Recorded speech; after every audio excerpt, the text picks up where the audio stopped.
जब जीव को मनुष्य शरीर में जन्म लेना होता है तो प्रकृति में वर्षा के साथ आता है, प्रकृति में वर्षा के साथ आया, और फसल में मूली, गाजर, गेहूं, अन्न, इनमें वो जीव प्रवेश करता है और उसे माता पिता दोनों पाते हैं। तो सप्तम धातु वीर के रूप में परिणित होता है जीव। वो वीर कण के रूप में माता के उदर में जब प्रवेश करता है तो एक रात्रि में मां का और पिता का, दोनों का वो जो वीर मिलता है, उस रज और वीर के मिलने से एक कलल सा बनता है। 5 रात्रि व्यतीत होने के बाद एक बुदबुदा सा बनता है। 10 रात्रि व्यतीत होने के बाद एक बेर की सी आकृति होती है।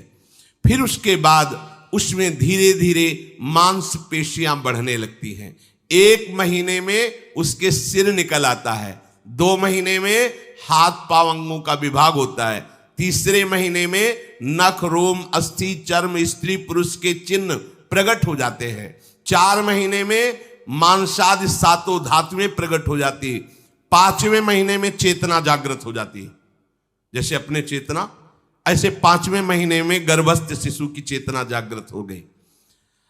जीव है पर चेतना 5 महीने बाद मां के गर्भ में जागृत।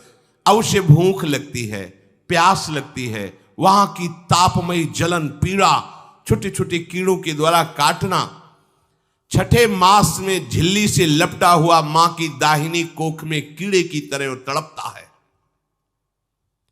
उस समय माता को कड़वे और खट्टे पानी की लालसा होती है, जिससे उसके अंगों में जाकर भयंकर जलन होती है। यह है भोग। वो कृमि कीड़े की तरह तड़पता है। मलमूत्र के गड्ढे में बीच में झिल्ली में बंधा हुआ वो जीवात्मा सुकुमार तो होता है, वहां के कीड़े उसे नोचते छोटे छोटे, वो तड़पता है। माता प्रसन्न होती कि जब बच्चा हिलता है, बोले है उसकी दुर्गति हो रही, वहां भयंकर कष्ट पा रहा है। ऐसा क्लेश होता है कि क्षण क्षण में बेहोश होता रहता है। माता के खाए हुए कड़वे, तीखे, गरम, नमकीन, रूखे, खट्टे, यही पदार्थ पाने की इच्छा होती है माता, क्योंकि उसको भोग भोगना है। उसके कोमल शरीर में भयानक पीड़ा होती है जब माता ऐसे पदार्थ खाती है। गर्भाशय की झिल्ली में लिपटा हुआ, आंतों और मलमूत्र से घिरा हुआ सिर, पेट की और पीठ और गर्दन, ये कुंडलाकार ऐसे कंकण जैसा, ऐसी आकृति गर्भस्थ शिशु की होती है।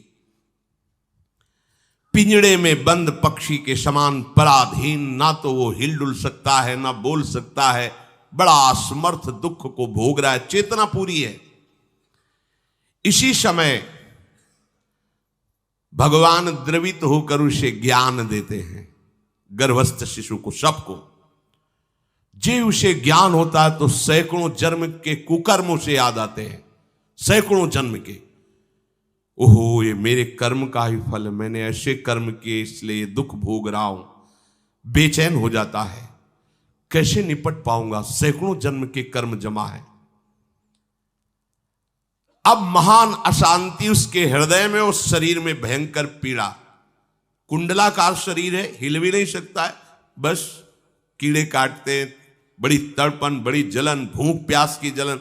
अब एक और भयानक जलन हुई, उसे स्मरण हो जाता है कई जन्मों के, सैकड़ों जन्मों के पाप कर्मों का। 7वां महीना आरंभ हुआ कि ज्ञान का उन्मेष हो गया। अब प्रसूति वायु उसे चला रही है, तड़पता है वो। सप्त धातु में स्थूल शरीर से बंधा हुआ वो जीव भयभीत होकर के पुकारता है, अगर कोई भगवान है तो एक बार मुझे यहां से निकाल दे। वो विनय करता है भगवान से, कोई अगर भगवान है जिसने मुझे इस बंधन में डाला है, एक बार निकाल दे, यहां से जाके केवल भजन करूंगा। जीव कहता, जंतुरुवाच तस्योपशन्नमवितुम जगदिच्छयात् नाना तनोर्भुवि चलच्चरणारविंदम सोहम ब्रजामि शरणम रकुतो भयम में येने दृशी गतिरदर्श सतोनुरूपा। हे प्रभु, मैं बड़ा अधम हूं। ये ज्ञान भगवान की तरफ से गर्भस्थ शिशु को होता है। देखो, स्वयं वो इतना कष्ट पा रहा है, फिर जब आप गर्भ हत्या करते हैं तो आपका पाप कितना बड़ा होगा, सोचो। सब माताओं से विनय है, संयम से रहो, सावधान रहो। ये हत्या ऐसी नहीं कि तुम्हारे दान पुण्य से क्षमा हो जाएगी। ये जो भ्रूण हत्या है, गर्भ हत्या है, बहुत बड़ा पाप है। आप लोग अज्ञान के कारण इसको ध्यान नहीं देते, इसे खिलवाड़ समझते हो। कितना ज्ञान है। बेटी ही मां है, बेटी ही बहन है, बेटी ही पत्नी बनती है, बेटी ही किसी के जीवन को धारण करने वाली बनती है। और आपने गर्भ में देख लिया बेटी है, तुम स्वयं मां होकर उसका साथ दे रहे हो, उसका नष्ट करने के लिए। हमारी तो बात ही समझ में नहीं आती, क्या बुद्धि भ्रष्ट हो गई। अगर पुरुष का इतना महत्व है तो बेटियां ना हो तो तुम्हारी कौन सी गति होगी, सोचो जरा। जीना मुश्किल हो जाएगा तुम्हारा। तुम पुरुष किस काम के रह जाओगे। तुम्हारा अर्धांग काट दिया जाए तो तुम कैसे होगे। ये स्त्री स्वरूप अर्धांग है। जिस घर में मां बहन नहीं है, स्त्री स्वरूप नहीं, श्मशान जैसा वो होता है। ध्यान दीजिए, ये बहुत बड़ी गलती है जो अपनी बेटियों की हत्या करते हैं।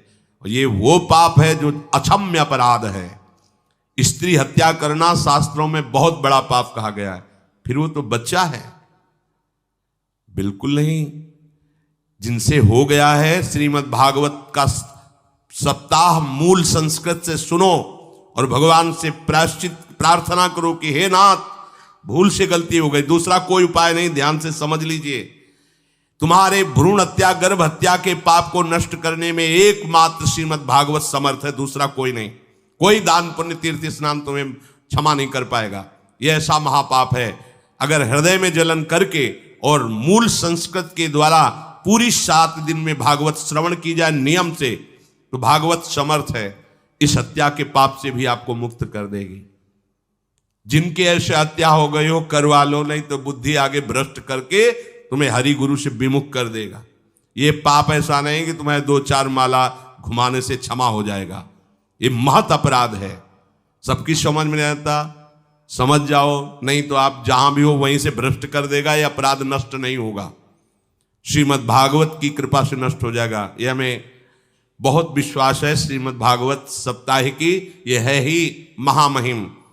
प्रेत योनि को प्राप्त धुंधकारी को सीधे भगवत पार्षद स्वरूप देकर परम पद में आरूढ़ कर दिया। केवल 7 दिन की मूल संस्कृत एक भी श्लोक नहीं छूटना चाहिए। अगर सप्ताहिकी का पारायण हो तो इस भ्रूण हत्या, गर्भ हत्या से भी निवृत्ति मिल जाए। अब वो जीव भगवान को पुकारता है, मैं बड़ा नीच अधम हूं। आहा, भगवान आपने जो मुझे गति दिखाई है तो मेरे कर्म के अनुसार ही है, आपका इसमें कोई दोष नहीं।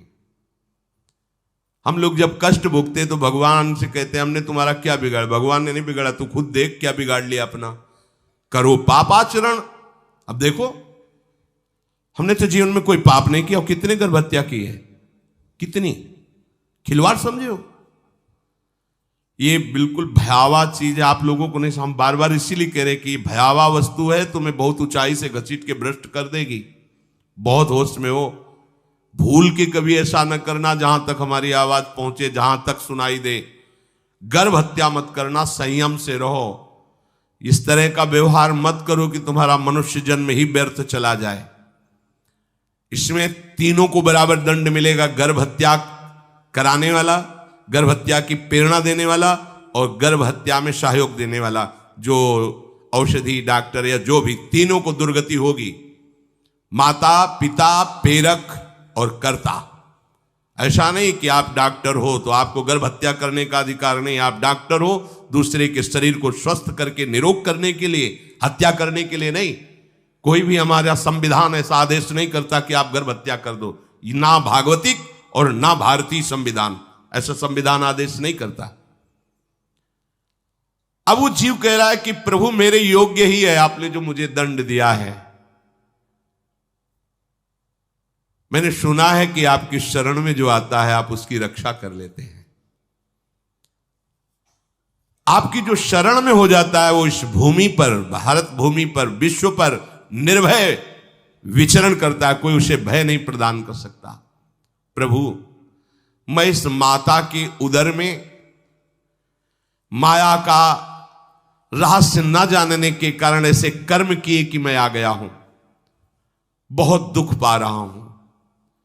हे निर्विकार अखंड बोध स्वरूप परमात्मा, मैं बार बार नमस्कार करता हूं।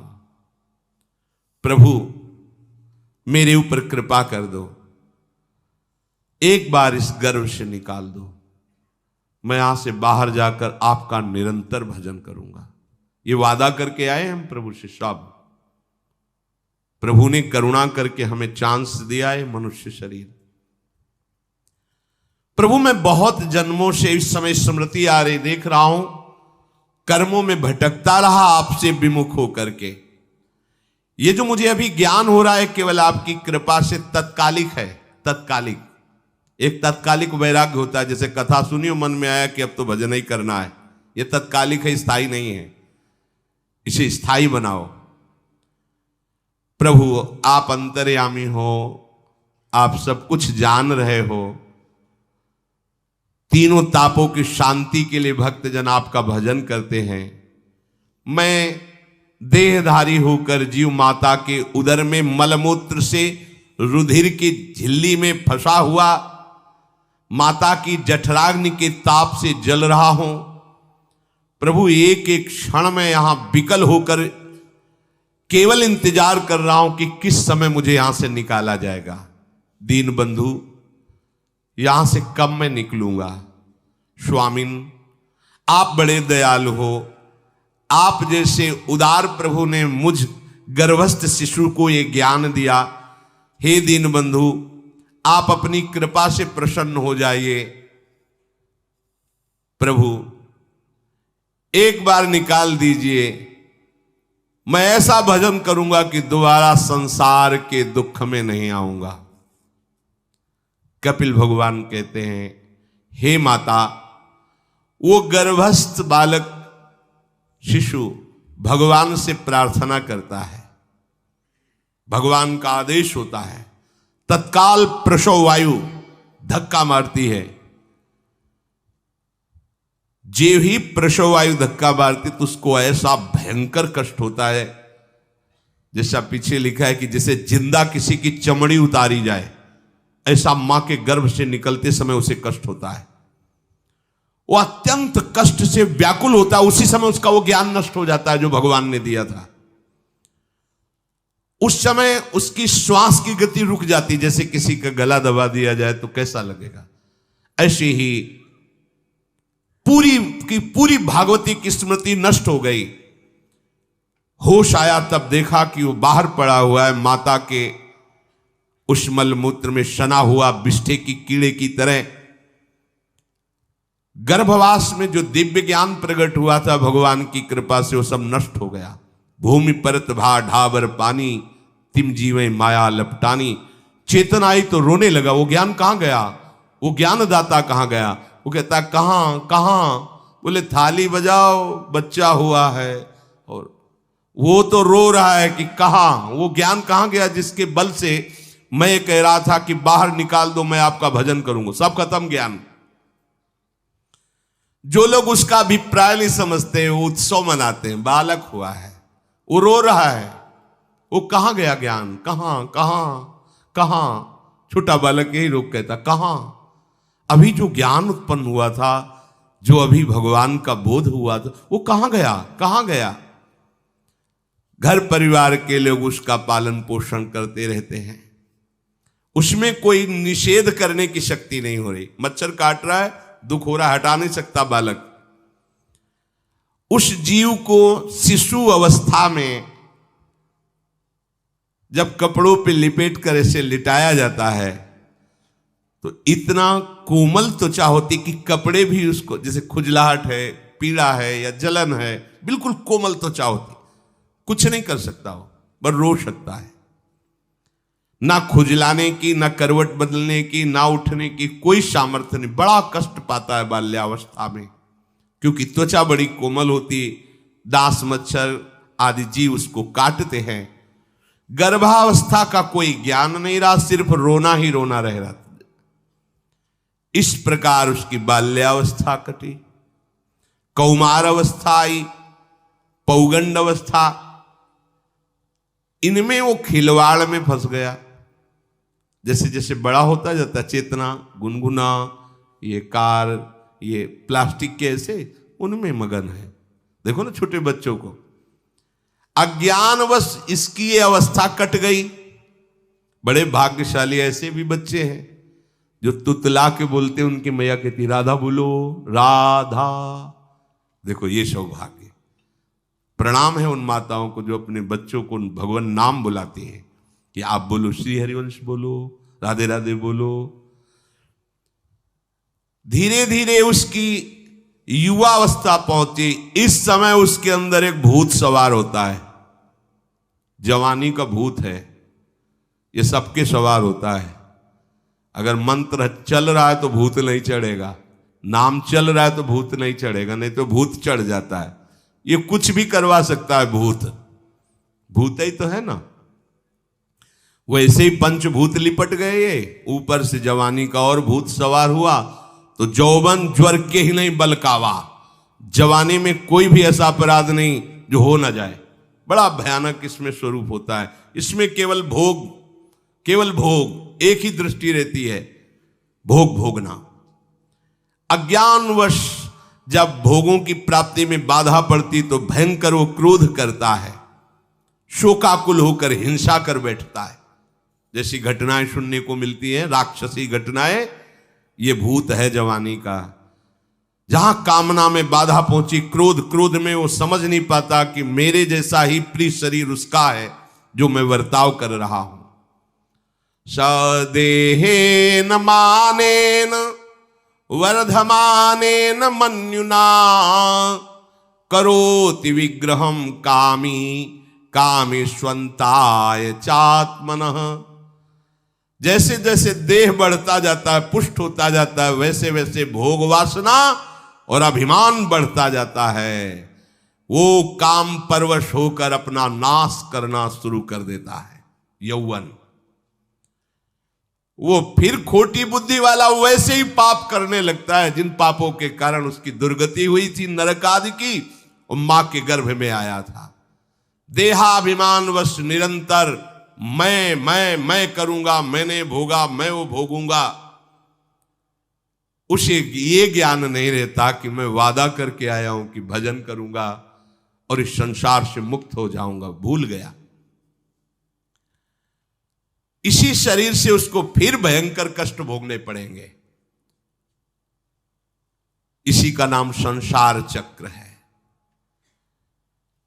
अगर कहीं उसे सत्संग मिल जाए, सन्मार्ग में चल दे, तो माया भेजती है दो प्रकार के लोग उनको भ्रष्ट करने के लिए।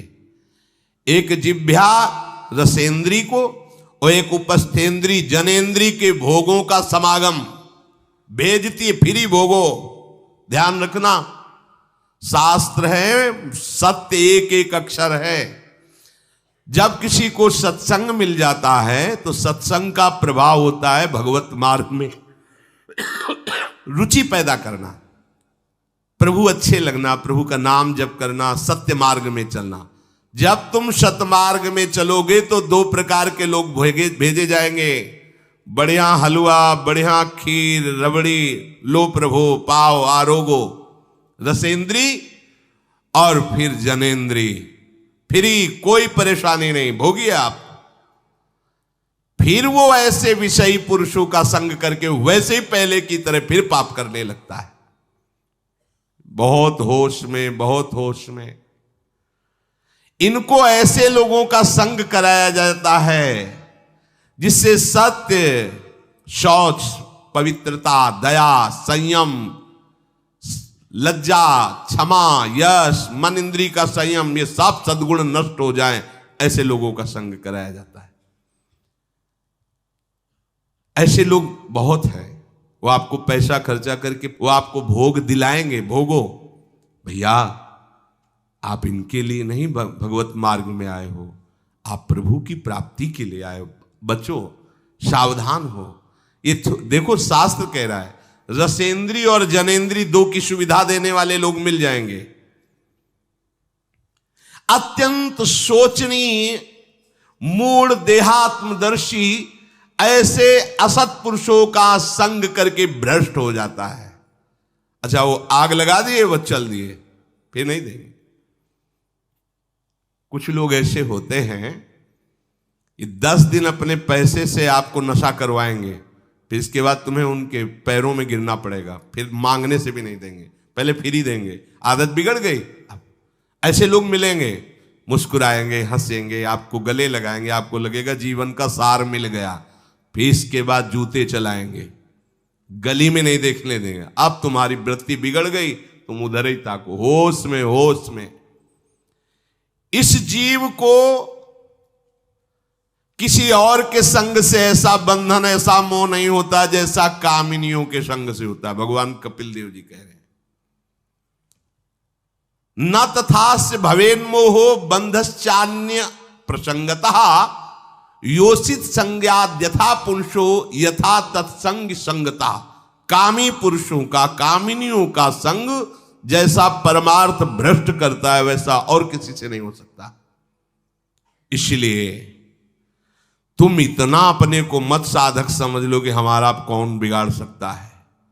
उदाहरण में दे रहे हैं, प्रजापति स्वाम दुहितरम दृष्ट्वा तद्रूप धर्षितः रोहित भूताम शोनवधा वदृक्ष रूपी हतत्रपहा।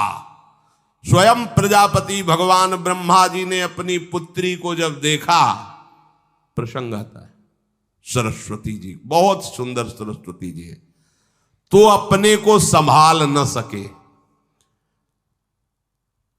उनके रूप लावण्य और यौवन के स्वरूप को देखकर भगवान ब्रह्मा जी आकर्षित हो गए। इसलिए दूसरों की तो बात ही क्या है, हम सब ब्रह्मा के ही बनाए हुए हैं, वो आकर्षित हो गए। इसलिए बलम में पश्चिमाया स्त्री मैया जैनो दिशाम या करोति पदाक्रांतान भूर्विजंभेण केवलम। हे माता, मेरी माया का बल देखो, जो अपने पैरों से विश्व को कुचल सकते हैं, ऐसे दिग्विजयों को अपने पैरों के नीचे कुचल दे, वो मेरी माया है। देखो बलम में पश्चिमाया स्त्री मैया जैनो दिशाम, जो 10 दिशाओं पर विजय प्राप्त कर सकते, उनको भी घुटने टिकवा दे, ये मेरी माया है। संगम न कुर्यात् प्रमदा सुजातु योगस्य पारम परमारुरुक्षु मत्सेवया प्रतिलब्धात्म लाभो वदंति या निरय द्वारमस्य। श्री भगवान कह रहे हैं, अहो मेरी इस माया का बल देखो। इसलिए जो मेरे को प्राप्त करना चाहता है, योगारूढ़ होना चाहता है, भजन में आगे उन्नति चाहता है, उसे चाहिए जो तुम्हें भ्रष्ट करने के लिए इशारे करे, चाहे स्त्री हो चाहे पुरुष, तजिए ताहि कोटि बैरिशम यद्यप परम सने। वो मित्र नहीं, वो माया के द्वारा भेजा हुआ दूत है। चाहे कोई भी हो, होश में तुम समझते हो कि बाजी जीत गए, भाग्य खुल गए, तरस रहे थे भोगों के लिए, मिल गए भोग। अरे नारकी गतियों से बचने के लिए तुम्हें अवसर मिला था, फिर नरक जा रहे हो। तुम समझते हो कि इसको भोग ले तो सुखी हो जाए, उसको जो भोग रहा है वो समझता है उसको भोग ले तो सुखी हो, उसको वो पूरी सृष्टि इसी भ्रम में फंसी हुई है। होश में हो जाओ।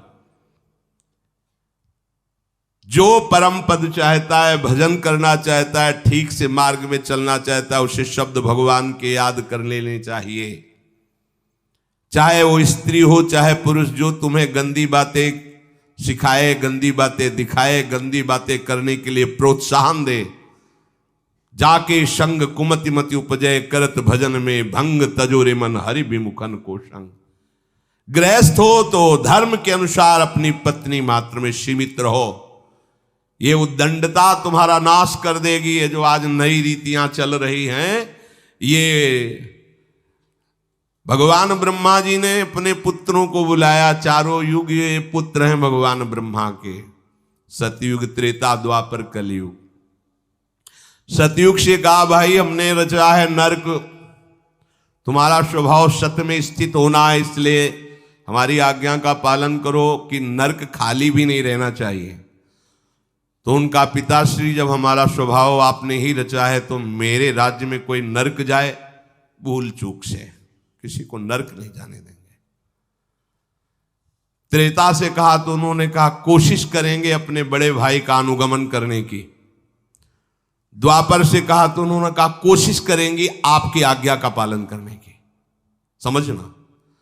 लेकिन जब कलयुग आया तो मुस्कुरा के बोला, पिताश्री जैसे बड़े भैया ने कहा मेरे राज्य में कोई नरक मेरी जानकारी में नहीं जा पाएगा, ऐसे ही मेरे राज्य में कोई स्वर्ग या परम पद मेरी जानकारी में नहीं जा पाएगा। मैं सीधे हाउसफुल करूंगा नरक। देख लो ना, शराब पीना, व्यभिचार करना, जुआ खेलना, चोरी करना, हिंसा करना, इसके प्रधान स्थान है। ब्रह्मा जी से कहा आप चिंता मत करो, जैसे बड़े भैया कहते हैं कि हमारे राज्य में कोई नरक नहीं जाएगा, ऐसे हम आपको वचन देते हैं। अगर हमारी दृष्टि पड़ी तो न स्वर्ग जाने देंगे न परम पद में जाने देंगे। तभी महाप्रभु कहते पाए जान जगत में सब जन कपटी कुटिल कलयुगी टंचू। कलयुग ने सबको देख रखा है, सबको अधीन कर रखा है। अगर बच सकते हो तो एक हरिनाम है, राधा नाम है, जो कलयुग का प्रभाव नहीं पड़ने देगा। इसलिए होश में, चाहे वो पुरुष हो या स्त्री हो, रिश्तेदार हो, नातेदार हो, कोई हो, जिसके संग से भोग वासना बढ़े, भगवत विमुक्ता हो, दूरी बना लो, तत्काल दूरी बना लो। वो मित्र नहीं, वो भारी दुश्मन है, जो तुम्हें फिर वही दुर्गति में ले जाएगा जो गर्भ में वादा किया वो नहीं कर पाओगे। भगवान कह रहे मैं इसलिए मना कर रहा हूं कि ये खुला हुआ नरक का द्वार है। वदंती या निरय द्वारम अश्य, निरय माने नरक का द्वार, अश्य माने ये भोग विलासिता खुला हुआ नरक का द्वार है। इसका भाव यह है कि इसमें सुख तो है नहीं, सुख भासता है। भासना और है में अंतर है। जैसे रेत में हम देखते हैं सूर्य की किरणें पड़ने पर निर्मल जल भासता है, और प्यास के कारण हम दौड़े तो वहां बालू ही मिलेगी, फिर आगे भासता है, फिर भागे तो फिर भागने से प्यास बढ़ती जाती है, पानी मिलता नहीं। ऐसे ही परस्पर आकर्षण में सुख भासता है, होता नहीं। जब हम उसको स्वीकार कर लेते हैं तो एक मन में उदासी आती कि यहां वो तो मिला नहीं जो चाह रहे थे, तो वो दूसरा दिखाता है, वो आगे, वो उधर गया, तो फिर वो पूरा जीवन नष्ट हो जाता है। और मिला नहीं क्योंकि है नहीं, भासता है, सुख भासता है नहीं। प्रभु में सुख भासता नहीं, प्रभु में सुख है, भासता नहीं है। इसलिए जो भासता में लगे वो प्रभु में नहीं लग पाते, क्योंकि यहां भासता नहीं है, वहां भास रहा है, और है नहीं। यहां है, भास नहीं रहा है तो है का परिचय नहीं है, इसलिए वो यहां लग। और जो लग गया तो नाच नाच के मीरा जी कहती पायो जी पायो मैंने राम रतन धन पायो। पति है। प्रथम रात्रि में मीरा जी ने राणा साहब से कहा कि आप हमारी बात शायद समझ सकते हो, आप हमें स्पर्श मत करना।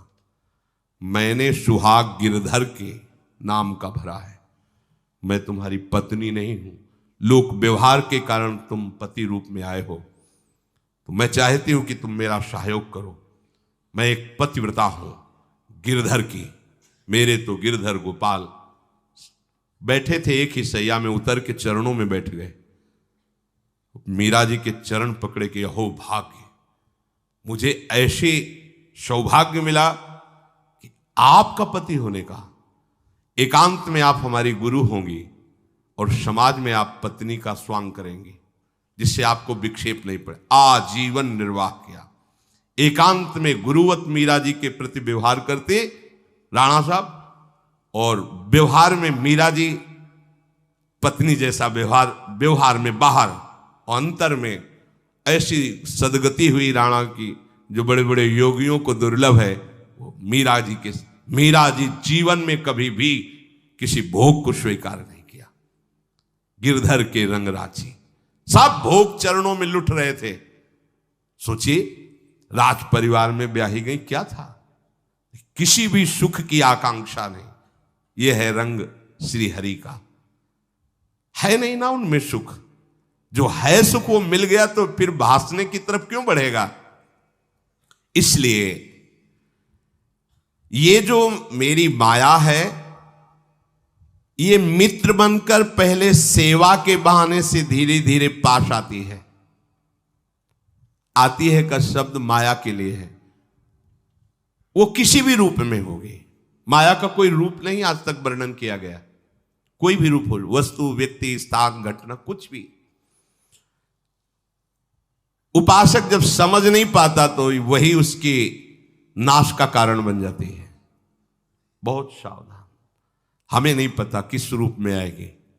जिनको पता है हम उनको अपने पास रखें। वो है नाम, राधा राधा, फौरन पता चल जाएगा आपको पक्का।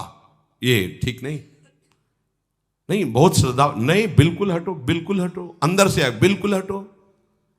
नहीं तो कोई समझाने वाला थोड़ी था बचपन से हमें कि भाई पास कोई हो, यही नाम।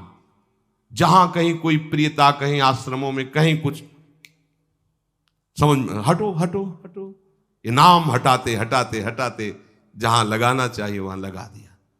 नाम अगर है अंगरक्षक तो तुम्हें माया से बचाता रहेगा, क्योंकि जिनकी माया है उन्हीं का नाम है। वो खूब अच्छे से जानता है, माया को पहचानता है। नाम आप नहीं पहचानोगे पक्का, क्योंकि वो बाहर से ही नहीं आती, वो अंदर से भी आती है। ये सब माया के ही पार्षद है, मन बुद्धि चित्त अहंकार सब माया में है। नाम चलेगा तो अंदर और बाहर दोनों जगह सुरक्षित रखेगा। पकड़ लीजिए, वो तिनके में ढके हुए कुएं के समान होती है। पता नहीं चलता कि कितना गहरा कुआं है, ऊपर से तिनके से ऐसा लगता भूमि, जो पैर रखा गिर गए कूप में, अब निकल नहीं सकते। जब मेरी माया में आसक्त हो जाता है तो अंत समय फिर उसी माया का स्मरण आता है। वही सब मैं और मोर तोड़ते हैं। अब वो फिर उसी चिंता से फिर वही फंस गया, फिर वही दुर्गति प्रारंभ। तो हे माता, जो हरि से विमुख हैं उनका ये चक्र चलता रहता है। पुनरपि जननम पुनरपि मरणम पुनरपि जननी जठरे शयनम। इसलिए मुमुक्षु उपासक को चाहिए कि ना कोई भय स्वीकार करो, डरो मत माया से। देखो भगवान के वचन, ना किसी के सामने दीन हो। भक्ति की दैन्यता अलग है, विषयों की दीनता नहीं। ये साधु में कभी नहीं हमने देखा, किसी भी साधु में ये नहीं। साधु है ये नहीं होगा जब मर जाए पक्का, और साधुता नहीं है तो फिर इतना ही है, फिर और रही क्या गया है। फिर साधुता में ये तो नहीं होता पक्का। हम कहते हैं बहुत हजारों संतों से मिले, ये नहीं होता। अरे रिद्धियां सिद्धियां मारी घूमती पीछे, वो हाथ फैलाएंगे। हाँ, आचार्य आदेश के कारण रोटी मांगते हुए बड़े बड़े सिद्धों को देखा गया है। टुकड़े रोटी के मांगने, आचार्यों का आदेश है। भिक्षा औषधम अन्नम, भिक्षा रूपी अन्न रूपी औषधि से उदर पोषण करे, ऐसा आचार्य। चाहे वो भगवान शंकराचार्य हो, चाहे आप प्रेम के उपासक हो। भूख लगेगो मांग खाऊंगो, गिनो न सांझ सवेरो, ब्रजवार छिन के जूठ टूक और घर घर छाछ महेरो, ऐसो कब करी हो। बस साधु 30 मिनट के लिए केवल भिक्षुक बनता है और 23.5 घंटा के लिए बादशाह रहता है। मिले तो ना मिले तो बस भिक्षा बादशाह। जाय न चाहे कबों कछ तुम सन सहज सने, बसो निरंतर तासुर सुराउर निजगे। साक्षात भगवान हृदय में खेलते रहते हैं। दीनता नहीं होनी चाहिए। ये भागवतिक दैन्यता अलग है, ये दलिद्रता रूपी दीनता नहीं होनी चाहिए कि ठंडी लग रही कपड़ा दे दो, देखो हमें तीर्थ यात्रा करनी पैसा दे दो, हमें यज्ञ कर। कौन सी यज्ञ करनी तुम्हें? कौन सी यज्ञ? श्वासों को बोलो राधा राधा राधा, एक एक श्वास की आहुति, इससे बड़ी कोई यज्ञ होगी? पूरा जीवन समर्पित, इससे बड़ा कोई तीर्थ होगा? अरे जहां चरण रख दे वहां तीर्थ प्रकट हो जाए, ऐसी भक्ति की महिमा होती। तीर्थ ही कुर्वन्ति तीर्थानि। ये दीनता नहीं होती साधुओं में, पाखंड में होती। दीनता साधुता में नहीं होती। इस विषय की ये दे दो बाबूजी, अरे धिक्कार है, धिक्कार है। कहा वह मोर दासा करे तुच्छ नरन के आशा, तो कहो कहां रहा विश्वासा। जिसने बिना किसी सहयोग के एक सेकंड में अनंत ब्रह्मांडों को रच दिया, वो हमारे स्वामी है। इसके बाद तुम ऐसे मांगते घूमो, कहां दासता रही? भय, जिसके भय से मृत्यु भी भयभीत होकर काम कर रही, जिसके भय से सूर्य चंद्र प्रकाशित हो रहे, जिसके भय से पृथ्वी जल में नहीं डूब रही, वो हमारा स्वामी है। फिर हमें भय किससे? मोह, चराचर जगत मेरे प्रभु का अंश, बस इस बात से प्रीति है। कोई शारीरिक संबंध से नहीं, माता पिता भाई बंधु नहीं। हमारा संबंध नाते नेह राम के मनियत सुरत सुदेव, जहां लो जितने भी संबंध है केवल आराध्य देव के संबंध से। बस निसंग भाव से वो फिर भगवत प्राप्त हो जाता है। ये सावधानी रखनी। निसंग भाव, कोई मित्र नहीं, कोई शत्रु नहीं। इस माया में संसार से मुक्त होने का यही उपाय है। भय नहीं, दीनता नहीं, मोह नहीं, किसी का संग नहीं, अपने श्यामा श्याम श्यामा श्याम श्यामा श्याम, उनके नाम की, उनके आश्रित। वो आगे से आगे ऐसा दुलार करते हैं, आपको सोचना ही नहीं पड़ेगा। जैसे माँ को पता है बाल भोग कब कराना है बच्चे को, कौन सी पोशाक धारण करानी है, कहाँ उसको खेलने ले जाना है, ऐसे ही हमारे प्रियालाल को पता है ये दास है, इसको कब क्या। सच्ची मानिए, आगे से आगे व्यवस्था उनकी। आश्चर्य में हो जाओगे आप जब अपना अहंकार उनको समर्पित कर दोगे। हम अहंकारी जीव अपने अहंकार के कारण धक्का खाते घूम रहे। नहीं, अखिल कोटि ब्रह्मांडों का सृजन करने वाला प्रभु है। 4 लाख योजन का एक पहाड़ केवल है, सोने का, सोने का, प्योर सोने का, मिलावट नहीं। 4 लाख योजन, एक योजन 4 कोस, एक कोस 3 किलोमीटर। कितना एक से एक रत्न इस पृथ्वी में है। ऐसे मालिक के गुलाम हो, ऐसे हाथ फैलाते घूमो। राधा राधा। इस शरीर को बहुत ध्यान से सुन लो। जो इस शरीर को निक्षेप माने धरोहर होता है, धरोहर की भांति। जैसे हम तुम्हें दे दें कि 500 रुपये रख लो, हमें जब काम लगेगा ले लेंगे, तो 500 रुपये रखे आपकी जेब में, लेकिन आप कभी उसे अपना नहीं मानेंगे। अगर कभी आवश्यकता पड़ी, किसी ने बताया भी कि 500 रुपये आपकी जेब में, नहीं नहीं नहीं, वो तो धरोहर है। जब वो मांग लेंगे तो उनको हम खर्चा, धरोहर का खर्चा स्वयं में नहीं किया जाता। ईमानदार आदमी धरोहर को जैसे रखा वही, ये नहीं कि हम 500 खर्चा कर लेते हैं फिर कमा के 500 दे देंगे, नहीं, वही वही सेम टू सेम वैसे ही वापस होगा। तो ये शरीर प्रभु की धरोहर है। सुधा निधि में भी एक श्लोक में आया है, ये प्रियाजू की धरोहर है। कबीरदास जी ने कहा है, चदरिया जैसी की तैसी धरि दीनी। जैसी दी थी प्रभु, हमने मलिन नहीं की, वैसे की वैसे वापस कर दी। तो क्या होगा उसका परिणाम? मोक्ष, भगवत प्राप्ति। इसे मलिन करने का अधिकार तुम्हें नहीं। ये चदरिया जो मिली है, मनुष्य शरीर, ये भगवत प्राप्ति। इसे गंदा मत करो। शरीर को धरोहर की भांति रखकर, ये गुरु की संपत्ति है, ये इष्ट देव की संपत्ति। तन वांग मनोभिरमलई सोहम तविवासिता। ये शरीर, ये मन, ये वाणी हमारे गुरुदेव को समर्पित, उनकी आज्ञा के अनुसार चलना है। तो क्या होगा? अनासक्ति बढ़ेगी, किसी से कोई राग नहीं। अनासक्त होकर वो भगवत प्राप्त हो जाएगा। एक ही उपाय समस्त दुखों से बचने का, मामुपेत्य। जो मेरे आश्रित हो गया, मेरा भजन करता है, पुनर्जन्म नहीं होता उसका। क्योंकि दुखालयम शाश्वतम, संसार में वही जवानी, वही बुढ़ापा, वही रोग, वही योनियों में भटकना। थोड़ा तो थक जाओ। तुम्हें नहीं चाहिए दिव्यता तो कम से कम इतना समझ लो। फिर वही प्रारंभ वाली बात कहते हैं कि देश विदेश सुख के लिए भटकते हो, तो हम भी तो ऐसे देश की बात कर रहे हैं जहां सुख ही सुख है। जहां काल की भी चाल नहीं है, वो है निकुंज देश। निकुंज देश के राजा हैं श्यामा श्याम। चलो ना वहां, राधा राधा रूपी धन कमाओ, यहां किसी से व्यवहार न करो, प्रेम का व्यवहार भगवत समर्पित करो, राग द्वेष का व्यवहार मत करो, तो इसी जन्म में ये कर्म परंपरा खत्म हो जाएगी। पता नहीं कौन कौन सी योनियों में हमें जाना पड़े मां के गर्भ में। इसलिए भाई ये आखिरी जन्म होना चाहिए, ऐसा कर लो, ऐसा धन कमा लो जो तुम्हारे साथ चले, वो है राधा नाम। अब जीवन में धोखा ना होने पावे। सबसे प्रार्थना है बच जाओ, आगे और कलयुग भयानक रूप लेके आएगा, आपसे भजन नहीं होगा। अभी देख लो, न खान पान पवित्र है, न संग पवित्र है, न दृश्य पवित्र है, आगे तो और भी। ये ऐसा समय पैदा करेगा कलयुग कि कोई राम कृष्ण हरि नाम सुनाई नहीं देगा। भा भ्रष्टाचारा सब संसारा धर्म सुने नहीं, कहीं स्वाहा स्वधा तो खत्म होता जा रहा है। देख लो, पहले यज्ञों की भरमार होती थी, कहां यज्ञ हो रहे हैं। ऐसे ही अभी सत्संग सुनने को मिल रहा है। कितने जगह सत्संग होता है, भगवत प्राप्ति का कितनी जगह सत्संग होता है, खोज लो आप पूरे भारत में। कितनी जगह शुद्ध शास्त्र सम्मत भगवत मार्ग की बात मिलेगी। कितने नाम जापक रह गए हैं।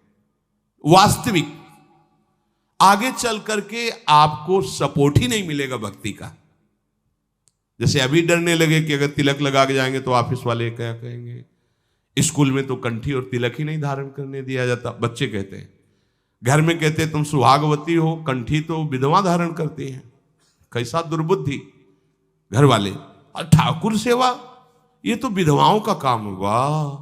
सच्ची सौभाग्यवती वही है जिसने ठाकुर सेवा स्वीकार कर ली। सच्चा मंगल सूत्र कंठी ही है जिसने हरि का पहन लिया। कैसी मंद बुद्धि है लोगों की।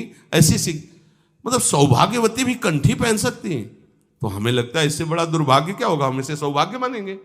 राम हरि कृष्ण बोल न पावे, कंठी न धारण करे, रज न धारण करे और उसे सौभाग्यवती, तो कौन सा सौभाग्य। मरण धर्मापति, कुछ दिन में वो भी मरेगा, फिर बनना क्या बनना। न भजन लायक रह जाओगे, न संसार लायक रह जाओगे। प्रार्थना मान लो, थोड़ा कड़ुआ लगेगा लेकिन बहुत मीठा है परिणाम इसका। यत् अग्रे विस्मयो परिणामे अमृतोपमम्। जिसमें शुरुआत विष जैसी लगे